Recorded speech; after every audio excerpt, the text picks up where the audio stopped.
অমূল্য, অমূল্য রাতে বড় গিন্নি বুঝে তাড়িয়ে দিয়েছিল। ও থাকলে ঘুমের ব্যাঘাত হয় না। নিজের দোষ পরের ঘাড়ে তুলে দিতে পারলে তো বাঁচিস। গায়ে দেখছি ভীষণ জ্বর। কার্তিক মাসে হিন্দ, জ্বর তো হবেই।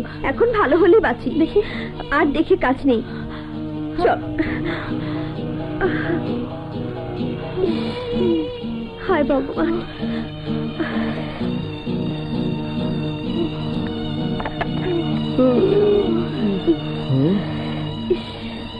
আরে কি হয়েছে?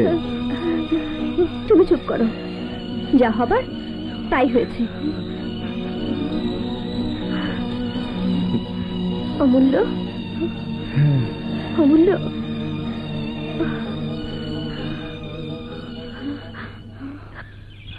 আজ 5-6 দিন হলো অমূল্যর জ্বর ভালো হয়েছে, কিন্তু ছোট বউ কয়দিনে আমার সাথে একটি কথাও কইল না। সব দোষ যেন আমার। অমূল্য জ্বরটা ওর জন্যই হয়েছে। ও যে মরেনি সেটাই ওর ভাগ্যি। তুমি ঠিকই বলেছ বড় বউ। সেদিন তো ছোট বই অমূল্যকে বকে বকে ঘর থেকে বের করে দিয়েছিল। তাহলে তুমি বলো ঠাকুরজি।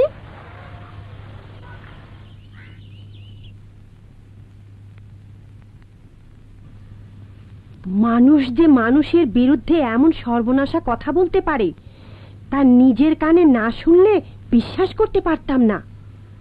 শুনো ছোট বউ, তোমার যা বলে কিনা সেদিন তোমার জন্যে অমূল্যের জ্বর হয়েছিল।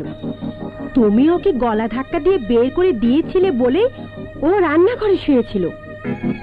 আরো বলে কিনা অমূল্য যে মরে যায়নি এ ওর ভাগ্যি। ওর পূর্বপুরুষে পুণ্যি ছিল বলে তাই এ যাত্রায় বেঁচে গেল।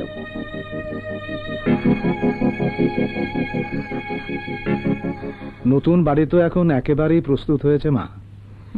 পরশু একটা ভালো দিন, ওই দিন না হয় আমরা নতুন বাড়িতে উঠে যাই। তুমি কি বলো মা? আপনি যা ভালো মনে করবেন তাই হবে। তাহলে মা কাল থেকে ও বাড়িতে কিছু মালামাল পাঠানোর ব্যবস্থা করি। আগে